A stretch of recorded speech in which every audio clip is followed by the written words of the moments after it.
evening, everyone. Good evening. Let's go. Yeah, I'm with you. May I have everyone's attention, please?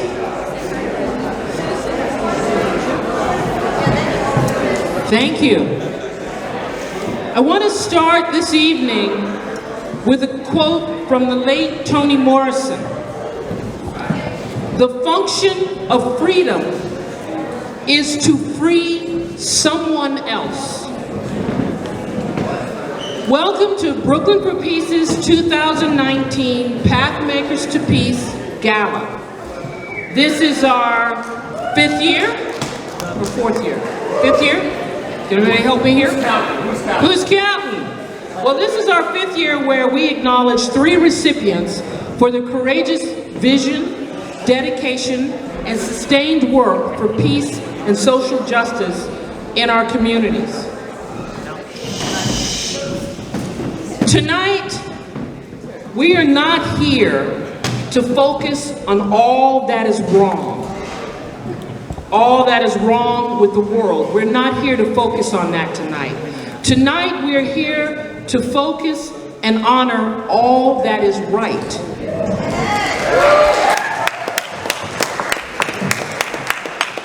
Tonight is a celebration of humanity, the preciousness and beauty of life, its diversity, and what can be accomplished when we all work together. As Nichiren Daishonin says, many in body, one in mind. Because of all of you here tonight, your continued support as members, donors, and volunteers, Brooklyn for Peace is still here after 35 years. Thank you all for making this a reality. Before we begin the program, I want to thank others that have helped us make this night possible. Members of the fundraising committee, thank you guys, who continue to believe. Yeah, let's give it up for the fundraising committee, of course of which I'm on.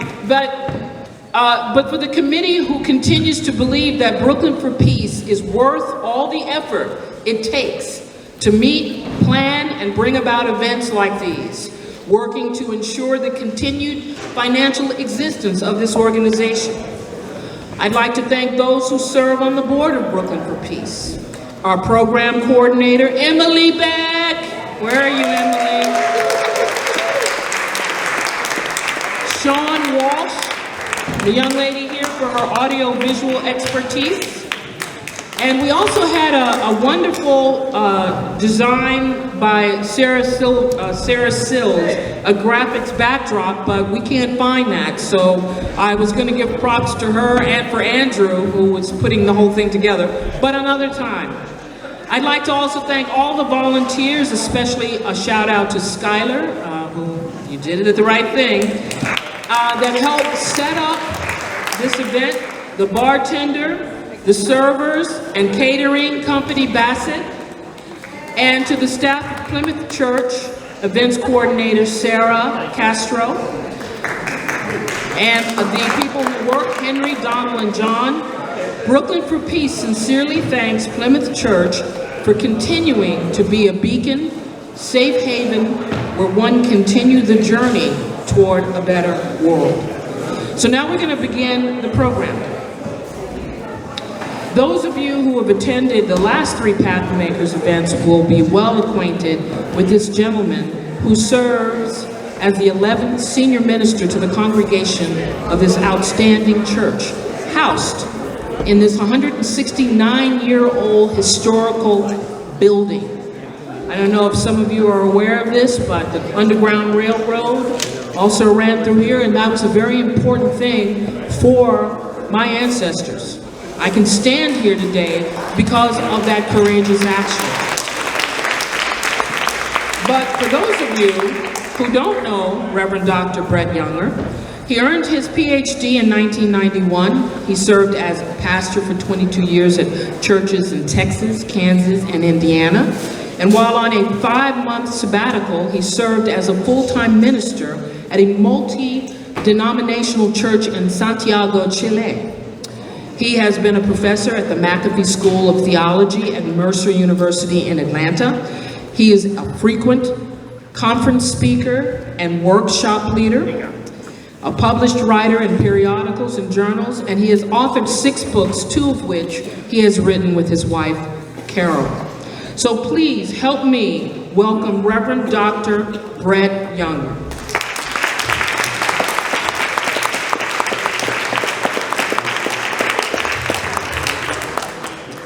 Plymouth Church is delighted to host Brooklyn for Peace, even though you make us feel guilty.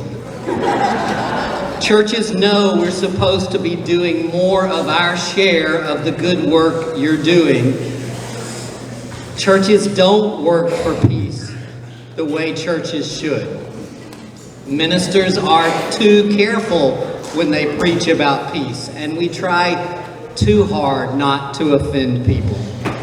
Most congregations have decided that talking about peace isn't going to help them grow a bigger church, so they don't say much.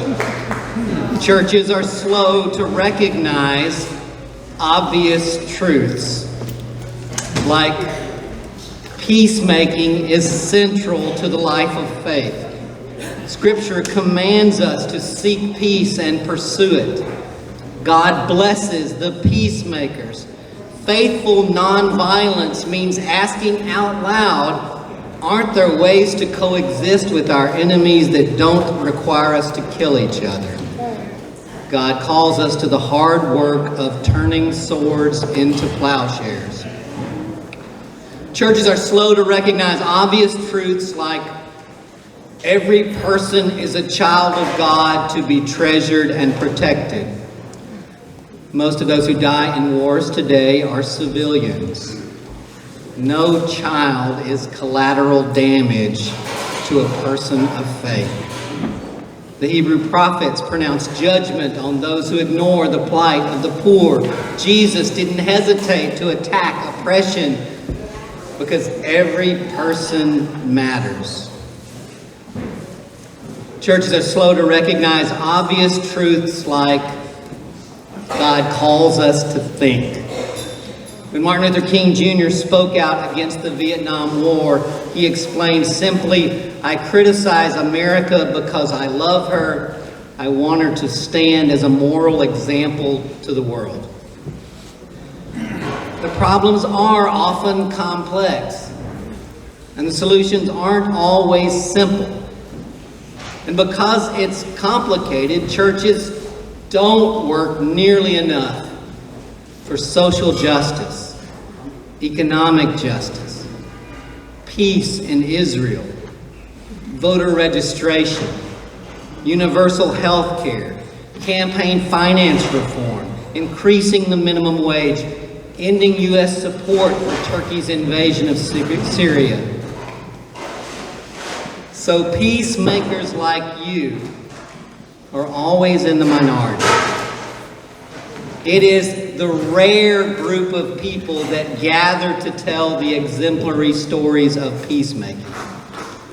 Brooklyn for Peace makes it obvious that churches should speak more, work more, pray more for peace.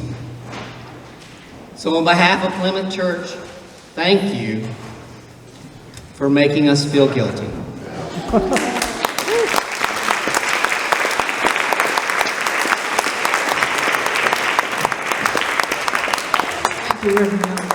So, we get on with the really best stuff right away, which is actually eating. But unfortunately, I'm sure all of you have been eating a lot, right, in the snack and preparing for this. But you know what? You can just keep doing it. And we're going to take the time now in order for people to line up and start getting your food, because we start the program of honoring the awardees at 8 o'clock. So we're a little early, but let's see. Should we have some order to this? Yeah. Okay. This is a true democracy. So what do you think we should do? Reverse order.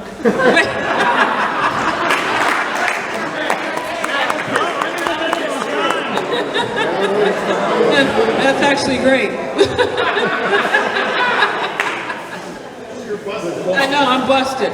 So why don't we, you know, maybe have one side start going up, and then as you see that slowing down on the line, the other side can line up. What about that? Self-organization. Organizing, yes. It's like that's what we all do here, right? Organize? Or we can all bum rush. It's up to you guys. You're all peaceniks here, so I'm sure there will be fisticuffs. So, but let's all begin to line up, and let's take turns. So maybe this half start, and then this half come up and begin to do it. And then we can start our program at 8 o'clock. Thank you.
Christine Lewis, who's going to sing a couple of songs for you. Oh, okay, she just one tune, and that's all we need. So please welcome Christine Lewis.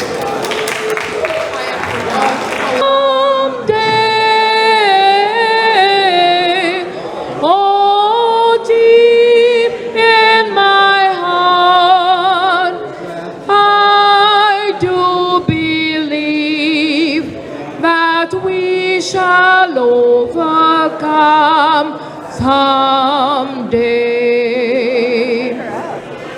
We'll walk hand in hand. We'll walk hand in hand. We'll walk hand in hand. We'll walk hand in hand someday.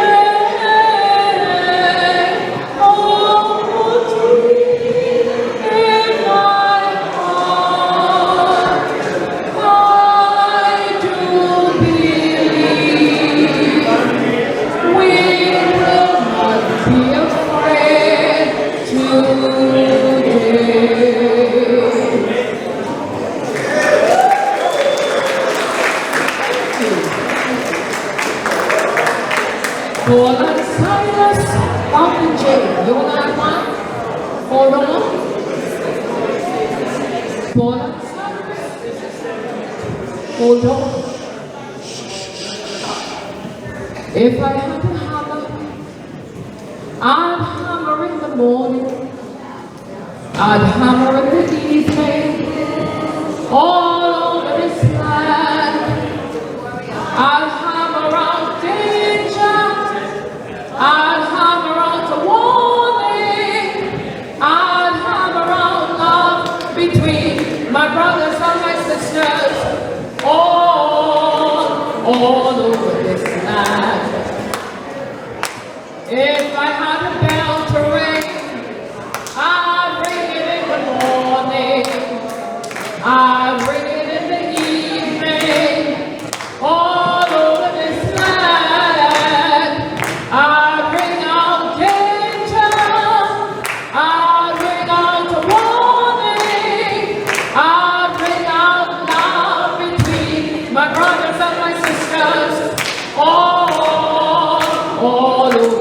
land.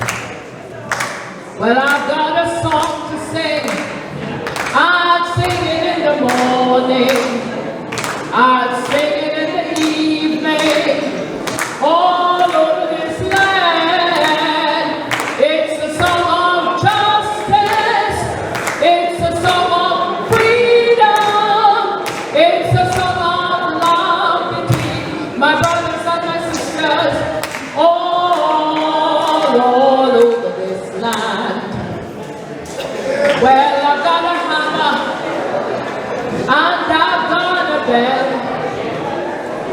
I've got a song to sing all over this land. It's a song of justice, a bell of freedom.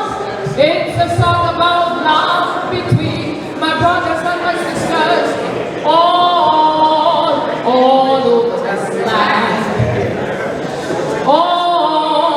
All over this land. All over this land. Thank you.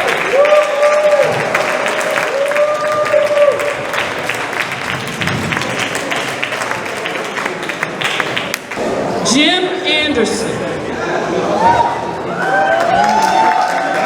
Almost. I gotta give you some props. Mr. Anderson has been a long-time civil rights, peace, and social justice activist throughout the state of New York. He is deeply engaged in intersectional organizing across issue areas. He serves as the president of Peace Action New York State and is state vice president of Citizen Action of New York.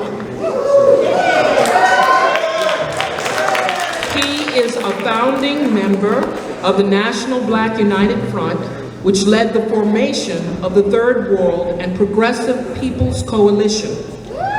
Jim served as an organizer and leader for the peace contingents of both the 2014 New York City and 2017 DC climate marches, and also for the Women's March to ban the bomb. To add, our chair and co-founder, Dr. Charlotte Phillips, received this note from Reverend Herbert Daughtry, who could not attend tonight because of a prior engagement. And the letter or the email goes as this: Dear Dr. Phillips, I hope this finds you well. I regret profoundly I cannot be present on November 7th, 2019 for the awards ceremony in which Jim Anderson will be honored. I've been knowing Jim a long time. He has always been committed, a dependable, courageous freedom fighter. He was always driven by love and compassion for the people. For years, he served faithfully by my side. He was there when we were organizing around many issues in the community. He was by my side when we organized the New York Black United Front, which eventuated into the National Black United Front. Please convey to Jim and all the people my regret at not being here, but my love and admiration and appreciation for Jim. So on behalf of Brooklyn for Peace, we present this year's PathMakers Peace Award to Mr. Jim Anderson.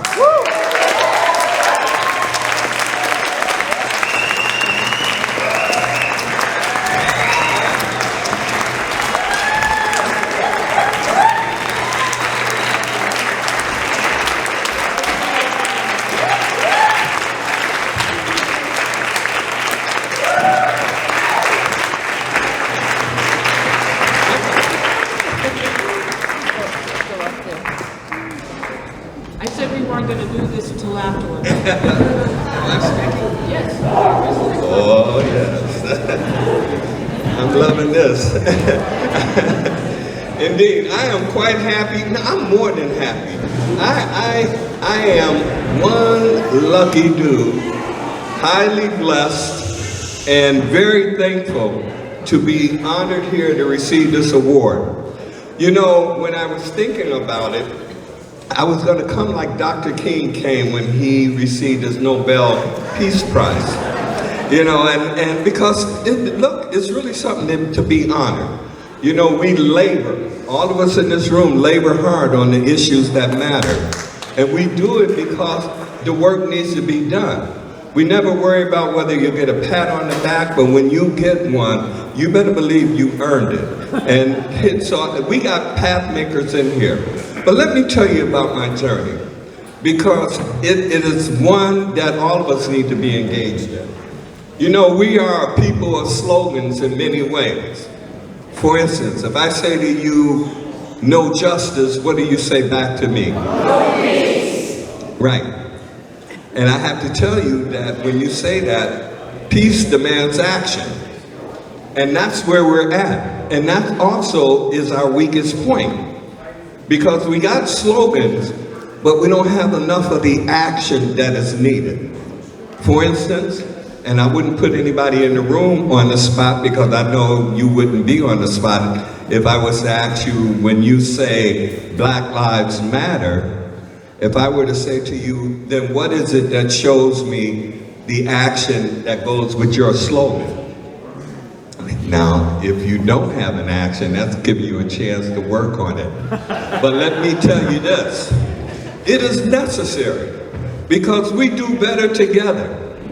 We do better together, every community, but every community is not engaged in the battle in which we're fighting. In fact, we're still coming out of our dark ages. Many people think it has to do with medieval times, but I'd say wherever there is ignorance in the presence of when there is enlightenment that can make the situation better, if we are not reaching for it, we're in our dark ages. So much so that we have not reached the pinnacle where we need to be right now. There are plenty of communities who are suffering because of the militarization of the world, from local communities to international communities. Every issue is connected to militarism. You can't talk about immigration as if people are leaving their countries because they want to come here. No, it is because of the very terrible and negative things we're doing in countries abroad. The things that you see when you look at a place like the Marshall Islands, look, they're not out trying to have frivolous lawsuits. They sued in the international court because the women are having jellyfish babies because we're testing military equipment over there. And then we walk around feeling pretty good. By the way, I'm a combat veteran of Vietnam. I was a machine gunner in the Marine Corps. I enlisted in the Marine Corps 2 weeks after Dr. King was killed. As a person of color, I thought to myself, what do I do to show I love this country as much as anybody else? And the only thing I can think of, because the country was hyped about militarization, was to join the military. I had grown up playing with little cowboy, little toys, little army men, reading Sergeant Rock. And everything this country taught me that it was about fighting somebody, never taught me why we were fighting. So in '68, when I went to Vietnam, I learned from the indigenous peoples of every country I went to. And I realized they're not messing with me. It is our government that has gone amok, that is messing with countries around the world. And what we see is the same disinvestment that they do in our local communities, they are doing around the world. When we talk about bullyism, not to talk about the cycle that's in the White House right now, but when we talk about bullyism, our country under the military guise has been going around the world bullying up on smaller countries to take resources and to establish positions to build up more warfare positions to kind of contain the world. And then we have the nerves to get duped into, again, the false militarization that says, tell us vets, thank us for our service, I dare you. You don't know what we did there. And if you did, you would be mad at us or the ones who sent us. So don't get bought into that thank you for your service. look at the service that this country has done abroad in all of our names. Now is the time for us to make a change, and to make a change that says we're serious about humanity all over the world. Listen to the echoes of the soft voices of the Acheson. They have no tanks, they have no bombs. All they had was the witness of their frail bodies who suffered the atrocity of this country dropping bombs in both Hiroshima and Nagasaki. They say never again, we should say never again, but more than saying never again, we should work to ensure that it's never again. Now, I know a little bit about moments like this. I grew up in the Baptist church, and those who know Baptist folks, they can rock with a mic. So I'm going to respect, because I got some sisters here tonight who I'm glad to be here and be on a team, to be honored with them, that again reflect how much we can do when we do it together. I've stood on the issues of nuclear non-proliferation, not just in marching with my sisters in the pouring down rain, but also speaking in Japan and speaking in France and speaking anywhere in the community I can. And who don't know Zephyr Teacher? Listen, you know, someday soon in New York, we're going to deal with these statesmanship lists, politicians, and get us some real servants of the people, those who step up to serve for the do good that is needed on behalf of the people, like Zephyr Teachout has done. But even more than her running for a political office, it's just her presence and her teaching on the issues and the things that matter. In this moment, it's an intersectional moment. But remember, we arrived here by silo paths.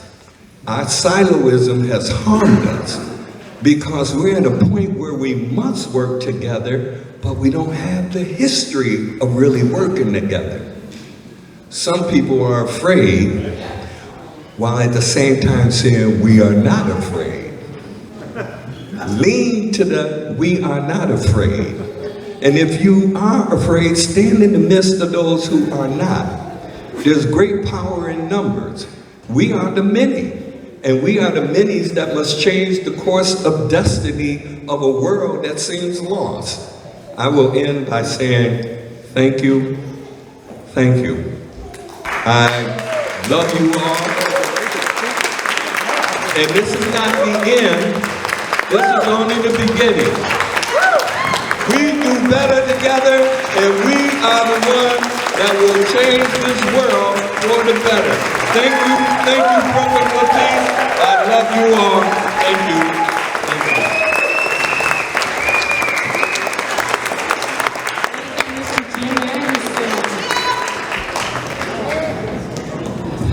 Every moment of our lives is history. Every moment of our lives is history. So a lot of us here were there when Martin Luther King gave I Have a Dream speech. Most of the time he was one of many speakers, and we think, oh, hey, I'm here to fight against the war. But little did we know, in that moment, history was being made. Every moment of our life, we're making history. So, now, I would like to, oh, it's okay, Tara. I don't think the video camera is here. Ray Acheson. Ray Acheson is the director of Reaching Critical Will, the disarmament program of the Women's International League for Peace and Freedom, WILPF. WILPF was founded in 1915 to challenge militarism, patriarchy, and capitalism as root causes of war. Ray continues this work today by bringing an intersectional feminist approach to disarmament and anti-war work at the United Nations and beyond. Ray represents WILPF on the International Steering Group of the International Campaign to Abolish Nuclear Weapons, that's ICAN, which won the 2017 Nobel Peace Prize for highlighting,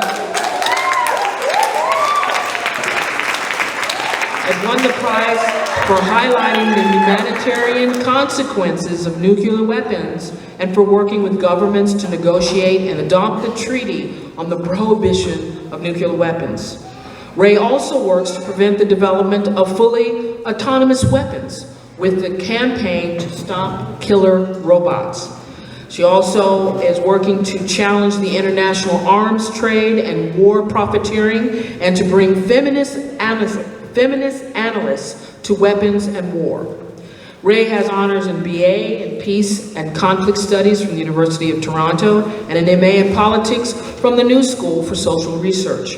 She is currently a visiting research collaborator at Princeton University's program on science and global security and is completing a book about the nuclear ban and anti-nuclear activism to be published by Rowman and Littlefield in 2020. Can I get the award?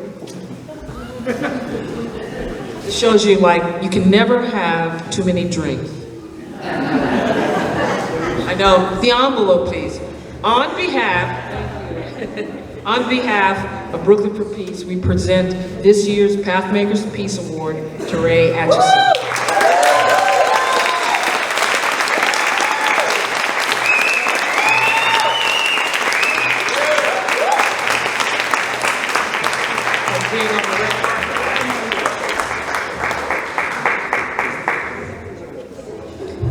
Thank you very much. I didn't expect all of that to be read out when I submitted the bio.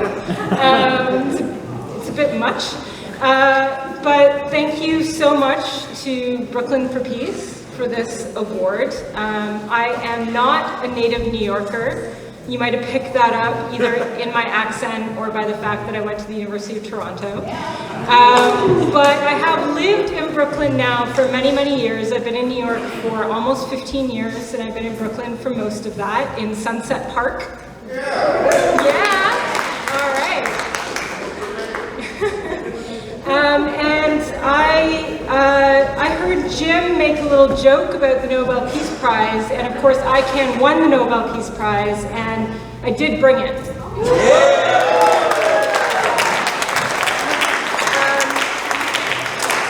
if you want to see it after everything's over, eating dessert, etc., come visit me, you can take a picture with it, because really the thing that I want to speak about today is not about the Peace Prize, but is about community. And this prize is about community. This prize was not an individual prize. This went to the International Campaign to Abolish Nuclear Weapons, ICAN. And it went to a community of actors that worked for years to get a ban on nuclear weapons at the United Nations. This particular campaign started only in 2007. It's fairly young. We got a treaty in 10 years. But it is built on the back of decades and decades of activism, of people from 1945 to the present that have dedicated their lives to abolishing nuclear weapons, dedicated their lives to trying to solve one of the most egregious, inhumane, indiscriminate, unjust situations that we still live with in our current day reality.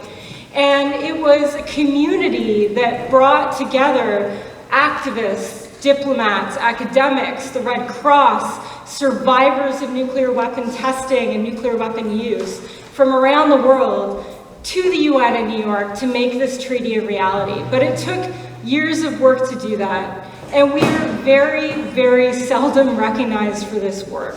And that is why this is a collective prize. This is not my prize. This is not even just ICAN's prize. This is an anti-nuclear disarmament prize.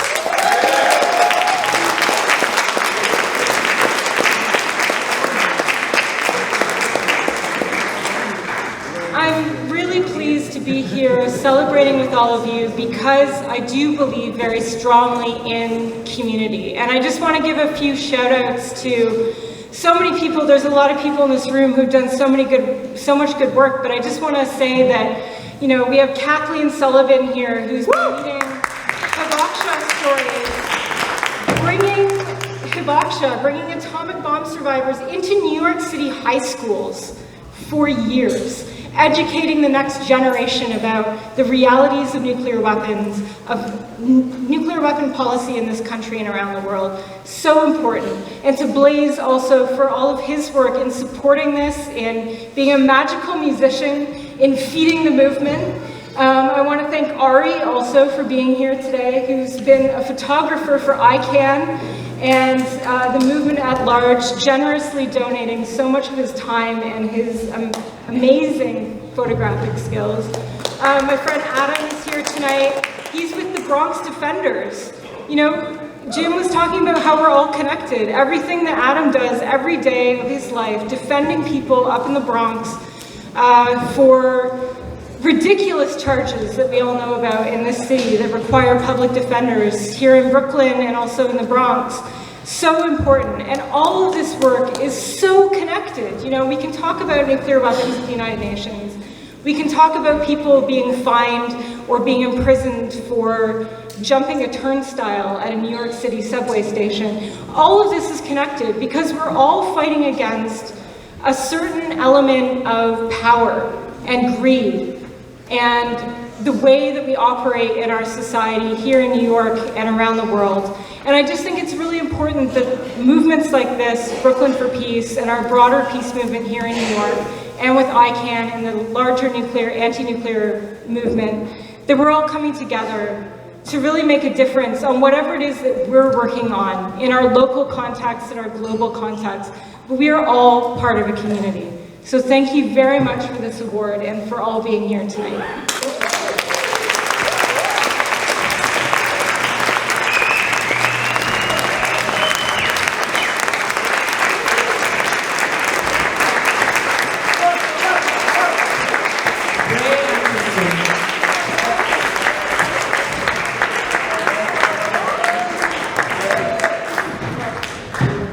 Okay, wow, we got some heavy hitters up in the house tonight. Before I bring up the final honoree, I want to mention one of the attendees tonight. She has been overwhelmingly re-elected as surrogate judge in New York City. She grew up in Brooklyn, Brownsville, and East New York, and was the first Latina elected to the civil court in NYC in 1992. So if you could stand and be recognized, really appreciate it. Judge Margarita Lopez-Torres.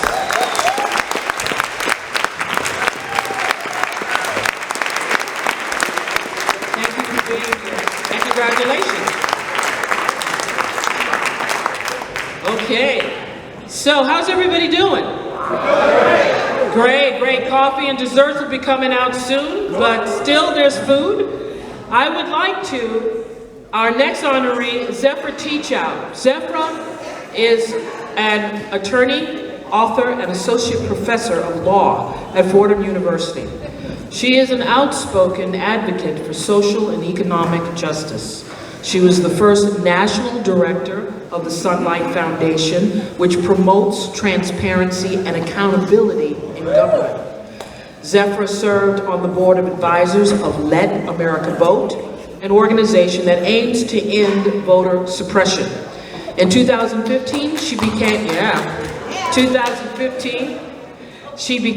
a CEO and board chair of the campaign refinance reform-oriented organization Mayday PAC. In October 2018, she was appointed to the editorial board of The Nation.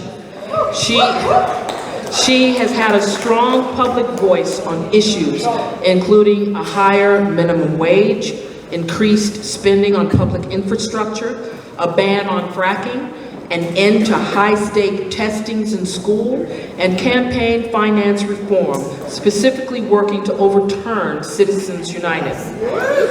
Her book, Corruption in America, From Benjamin Franklin's snuff box to Citizens United was published by Harvard University Press in 2014, and she was one of the initial attorneys on the first emolument lawsuit against Donald Trump. On behalf of Brooklyn Peace, we present this year's PathMakers Peace Award to Zephyra Teacher.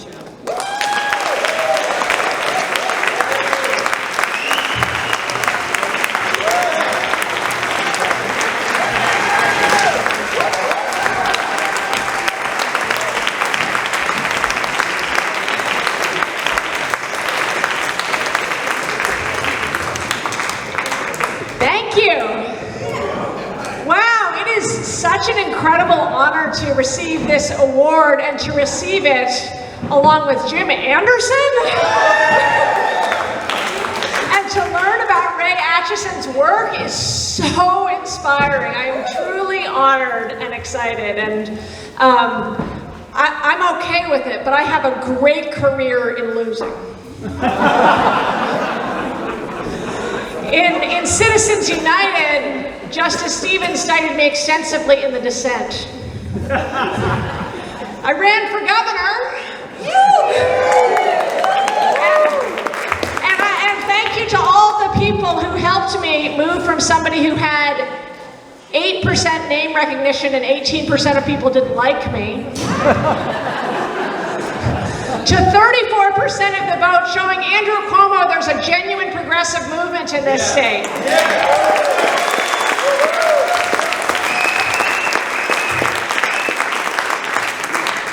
It is also really exciting to be here tonight because it's what, 8:15? 8:25, oh my goodness. So I have recently been blessed with a child. When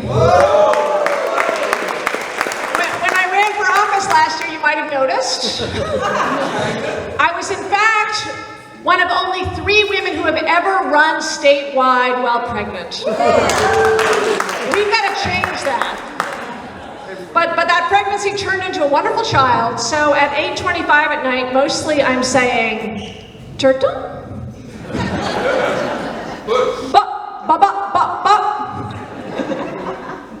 Turtle! And then trying to get him to go to sleep. And recently, I mean, many of you here have already had this experience as activists and parents, but recently the whiplash is kind of intense. On Sunday, I was endorsing a wonderful candidate for Congress, Jamal Bowman, who's an educator, who's been leading the fight against high-stakes testing and showing the way in which high-stakes testing, in particular, burdens communities of color, is running for Congress in New York 19 against a 30-year incumbent, Eliot Engel, who has been a serious militaristic hawk. So I'm out there endorsing him, talking about how private education is the infrastructure of democracy.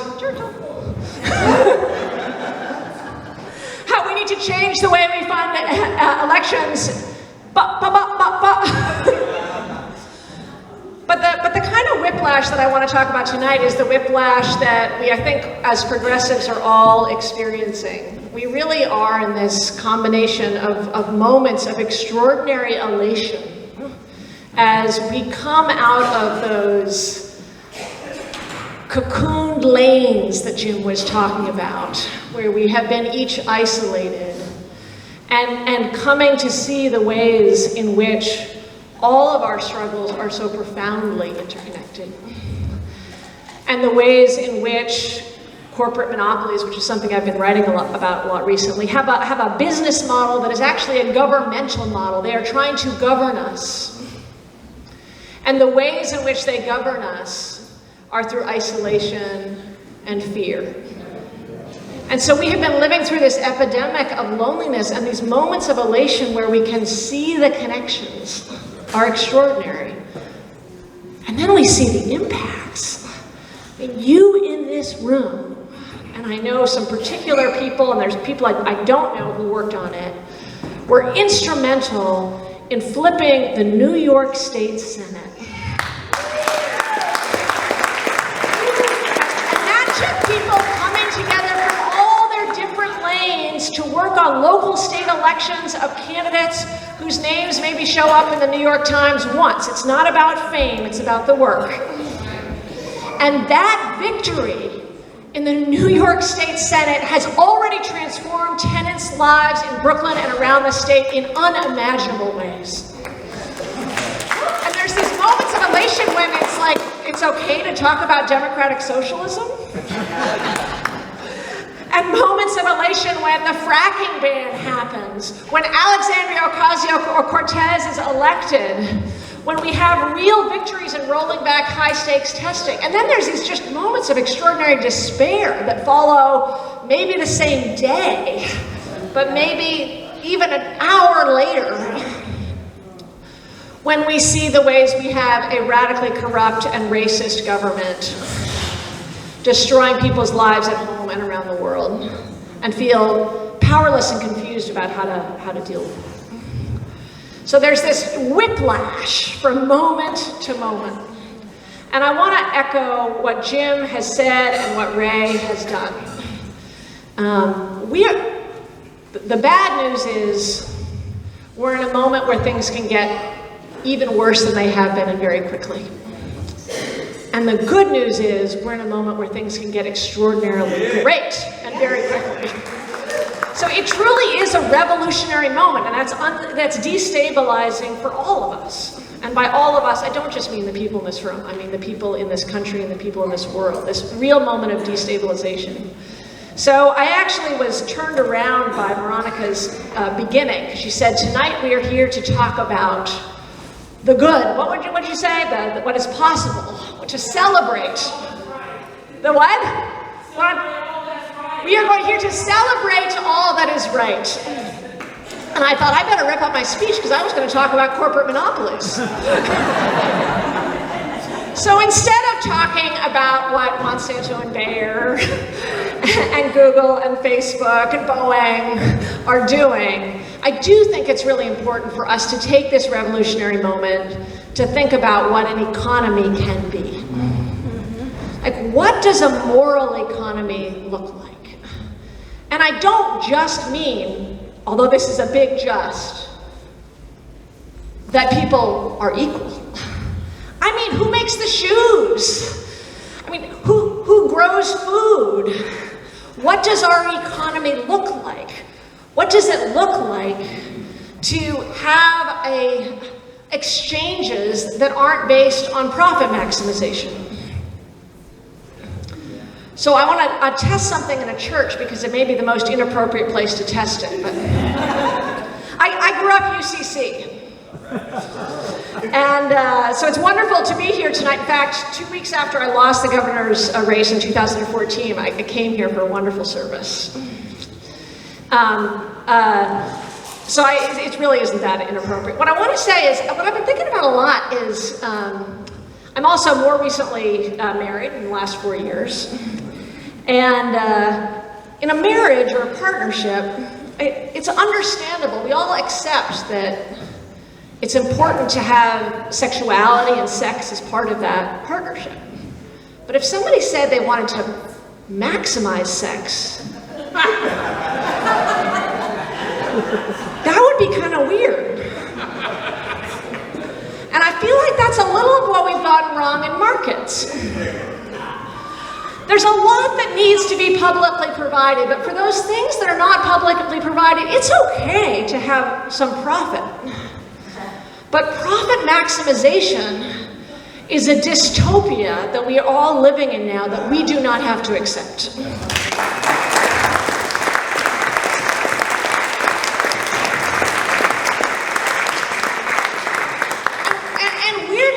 Bought into this idea, even progressives, that like if you're going to have markets, they have to be profit maximizing. They don't. This is a modern idea. We can have markets that have room for moral action in them. Now, it is going to take the negative part that I was going to talk about, Veronica, which is that we're going to break up all the corporate monopolies. So Jim was challenging you to action. Here's my challenge to you. How many of you oppose the Bayer-Monsanto merger? Great. How many of you protested the Bayer-Monsanto merger? How many of you went to the FTC or the Attorney General of New York to say that you did not want that Bayer merger to go through? And let's take it one step further. How many of you have gone to the FTC or a candidate for office or the Attorney General of New York and let's say, let's unwind all those acquisitions that let Monsanto come too big? We as progressives are not doing our work in breaking up big corporations so that we can have the utopia we need. And the reason that's important is because if we are going to have the loving moral economy, which we can have, it is going to take striking at the root of power, not just at what power does after we've allowed it to exist. So I'm done with corporate accountability. I want to talk about corporate illegitimacy.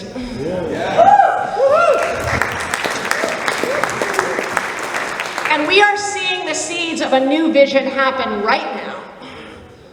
Here in New York State, we said no to Amazon. And the reason that was important isn't because it was easy, it's because it was hard. It's because they were offering a lot. But we said we do not want to be governed by a corporation. We want the messy, beautiful confusion of loving, strange, funny people who say turtle at 8:25 at night, who disagree with each other about which the best part of the buffet was, to come together and make decisions together and not have the decisions made for us by this distant corporate government. So I am feeling, Veronica, very good about celebrating what is best in us. But I do think it's going to take even more than the extraordinary work that we've put forward so far. It is going to take all of us breaking down even more boundaries and dreaming harder. And I say this about myself too, criticizing less and dreaming out loud even more. I'm coming back to this because, of course, this is my first night out in a long time, so I'm just trying to make it tonight. I may fall asleep soon, but... But the other wonderful thing, as many of you know, about having a young child is the extraordinary amount of love and humor in a 1.1-year-old. So there is this amazement at the bug crawling across the table. There is this joy at the small speck of dirt on the glass. And this ability to laugh at strange moments that aren't obviously strange. So we are up against some of the most powerful forces in world history and some of the most broken systems. And to fight those broken systems, we have to stop playing on their terms of using fear and money as our sources of power, because we're never going to have that much money, and we never want to use that much fear. Instead, it's going to take a lot of love, a lot of patience, and a lot of humor to get us to the other side. Thank you for this wonderful, wonderful honor. Good night.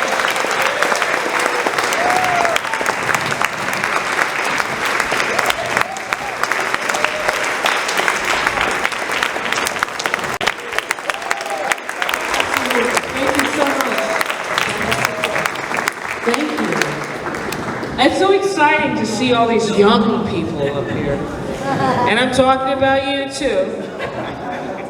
I want to take a moment here and bring up a young lady who has worked with Brooklyn for Peace in an executive director capacity. She's given a lot of her time and energy in helping us stay organized and making sure that we can keep track of our members and just all of the inner workings of administration, which is not always pleasant, but is needed. I'd like to bring up Tara Curry.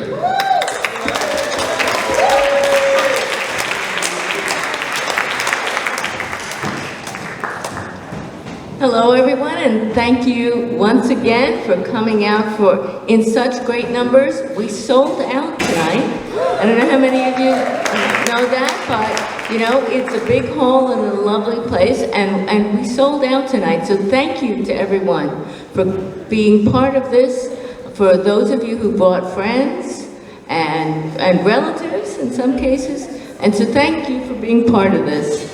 So I'm going to briefly tell you what Brooklyn for Peace has done in the past year. I think many of you know, but we've done a lot of education. We've had forums on the BDS movement in support of Palestinian people. We had Dr. Debbie Almontazer talk about her new book about Islamophobia, particularly in the educational system. We recently had a forum in East New York on the census and the impact of the census on immigrants and working class and poor communities and the absolute necessity of getting a fair and accurate count. But the bulk of our work has been around what we're calling the Move the Money campaign, which is, you know, a term that you've known. And what it's saying is that the amount of money that this country spends on the military is way out of proportion with any other country and with the needs of the country. And so we've had a number of forums on this. And in fact, I think as Veronica mentioned before, there are postcards we'd like you to sign tonight if you haven't done it already, in support of a resolution before the City Council. But this idea of moving the money is often say when there's a problem you can't figure out the source. They would tell you to follow the money.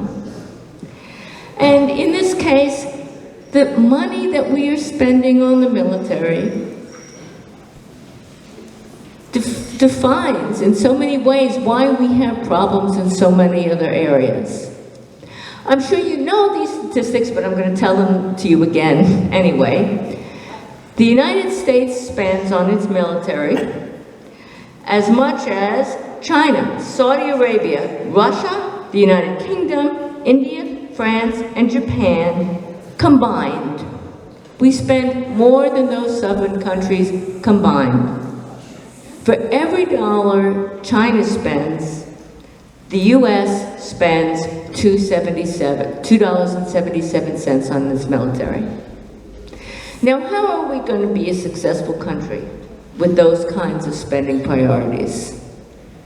So that has been a big focus of our work in the past year and in the coming year. And so, you probably know that I'm up here to talk about money, and, and I'll get to that. But before I do, I have another ask, which is that it's important for people involved in the peace movement, people concerned about the peace movement, to work to inject that concern into all the other movements. I think there are many people here tonight who are involved with other organizations or in other movements. If it's climate change, gender rights, education, income inequality, transportation, racial justice, any of those other movements. As Jim referenced before, they tend to be siloed. And there tends to be a lack of recognition about how military spending and our grisly foreign policy affects those other issues. It might not be obvious at first blush, but you don't have to scratch too hard to see how these things are connected. And so I'm asking you tonight, first of all, to be active in some ways, whether it's with Brooklyn for Peace or to be more active with other organizations or movements you're associated with. And beyond that, to inject the perspective of the peace movement that the military and the militarization of our spending priorities, but even of our culture, is affecting in profound ways all of these other issues. The U.S. military is the largest single polluter in the world. We don't hear climate crisis people talking about that. And so if you're working on the climate crisis, bring that up.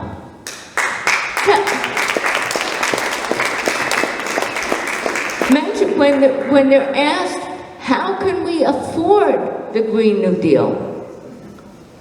Well, we're spending more on the military than the next 7 countries combined. There's probably some money there we could use otherwise.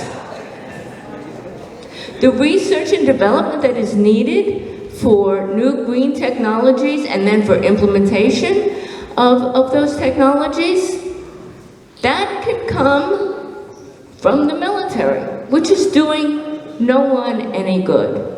And it is wrong to call it defense spending because most of the spending does not make us safer. We are not defending our country. We are making ourselves more unsafe. We are driving terrorism. We are driving immigration. No, can the United States take in the rest of the people in the world? Of course not. The rest of the people in the world don't really want to come here anyway. They're coming because of many of the things that our country has imposed on their own countries that makes life unlivable. And so I'm asking you to be more active, either with our organization or with other organizations, but bring this foreign policy, this anti-militaristic perspective into those movements. Now I'm going to talk about money. So for one thing, a practical is that we do have the postcards, as Veronica mentioned. I think many people have signed them already, but you haven't. Please just put your name, put your street address. You don't need to know who your city council person is. If you put your street address, we'll look it up for you. Even if you put the city council person's name in, we're going to look it up anyway because maybe you're wrong. So please do that. And I would also mention this momentous thing happened yesterday about WBAI, which is an important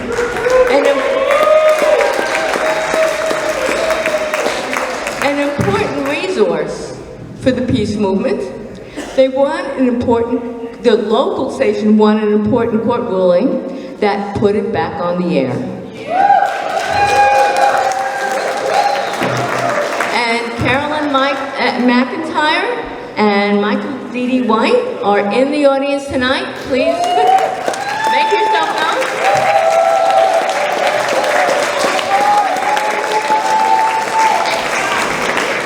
And so if you want to learn more about what's happening with the station and how you can be involved, please talk to them. So for Brooklyn for Peace, our forums, our office, our literature. I hope you've seen the pamphlets we produced in the back about immigration, about the climate crisis, and more. All of that costs money. And we need to design and build a new website. And most importantly, we have the ambition of hiring an organizer in the coming year to go out and really, in Brooklyn, again, we have no aspirations beyond Brooklyn, but that's because it's doable, of hiring an organizer to reach out to other groups and bring the kinds of things I've been talking about infusing ideas about anti-militarism and peace into other movements. But we need money to do that. So, but as luck would have it, I have a thrilling announcement to make tonight, which is that a longtime peacemonger has offered $12,500 in matching funds. And so, beginning this evening, any donation to Brooklyn for Peace between now and February 29th, 2020, you get an extra day, between now and the end of February, will be matched 1-to-1, up to $12,500. And so that's a challenge for everyone in this room tonight to please use that match. You'll be getting mailings and plenty of things for people who aren't here about that. But And also, we still have some money. There was a smaller match made in June for our June fundraiser for any donation over $250. Some of that money remains. And so I'm asking everyone here tonight, I know you spent a lot of money to come here this evening. I know that our ticket price is not cheap. But I'm still asking you to think of peace as a priority and to please make a donation tonight. Many of you have bought tickets. Some of you are here for the first time as guests, and you are not members of Brooklyn for Peace. I would like every person who leaves this evening to have signed up to be a member of this organization. Our dues are only $30 a year. I would hope you would round up that number to 100.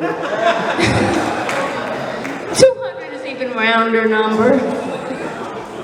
But you have pledge cards on your table. I would hope that everyone tonight would make a pledge beyond what they spent tonight to either become a member for the first time or make an additional donation, which will be doubled.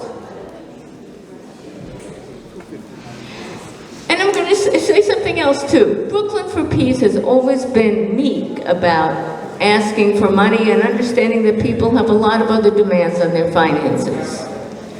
But I'm going to be less meek tonight and say that there are some people here who really could make a pledge of $1,000. And I'm asking for someone to please raise their hand and say that they will give $1,000 and it will be matched if they can give $1,000 tonight. So Sam, I see, has already, and I think Emily too, is already going around with the pledge basket. And so please, I would hope everyone, whatever you can afford. I know for some people $1,000 is out of the question. But for those of you for whom it is not, we've asked you for hundreds, and I'm being bolder and saying, please, dig deep and really help this organization.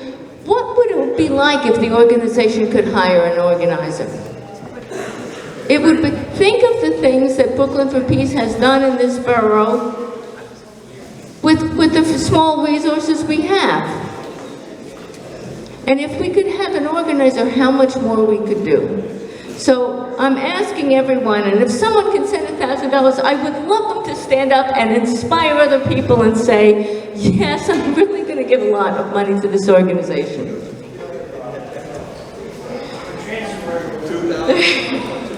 251. Okay, well, thank you. Thank you. And so thank you for everyone being here. I think it's important, and I hope you've had a wonderful night, and I hope you've been inspired, because our speakers have really come from different places in the progressive movement, but they have all contributed in really, really important ways, from the political arena to the international arena to the grassroots Vietnam veteran arena. And we need all of that to be successful. And I thank you all for being here tonight.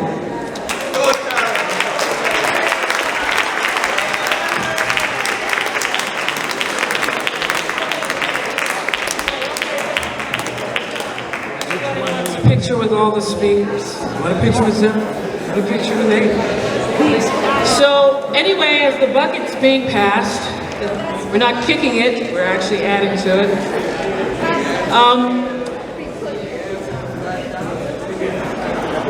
I want to share in this moment, before they bring out the coffee and the desserts,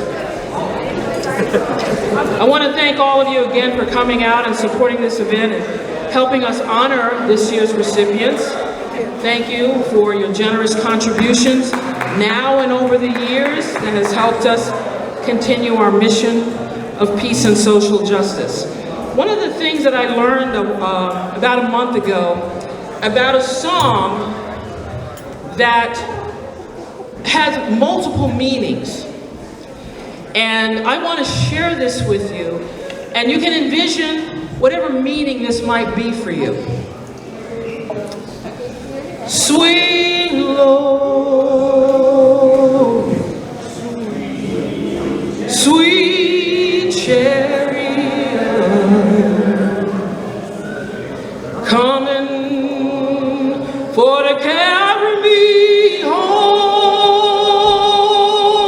Sweet Lord, sweet chariot,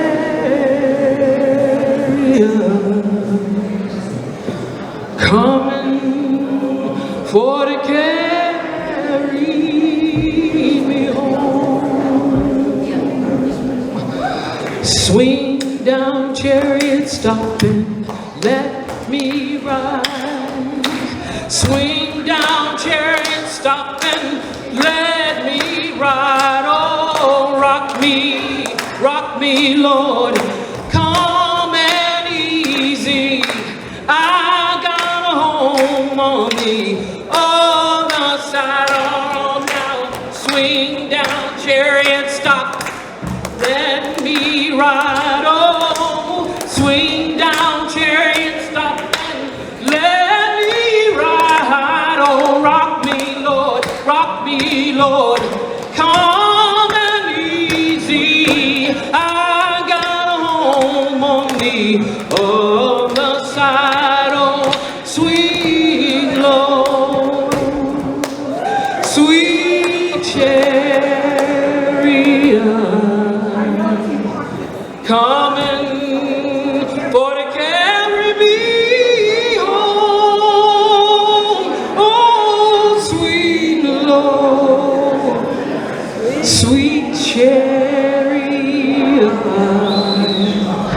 coming for to carry me home. So, thank you. All the people in Brooklyn for Peace have been asking me to do this for, I don't know, 20 years, so I finally getting up to do it. So anyway, just my gratitude to all of you for coming out. Thank you so much. There's dessert and coffee, and I will see you again, right, next year, and the year after that, and the year after that, and out there in the world. Okay. Good night, everyone, and thank you.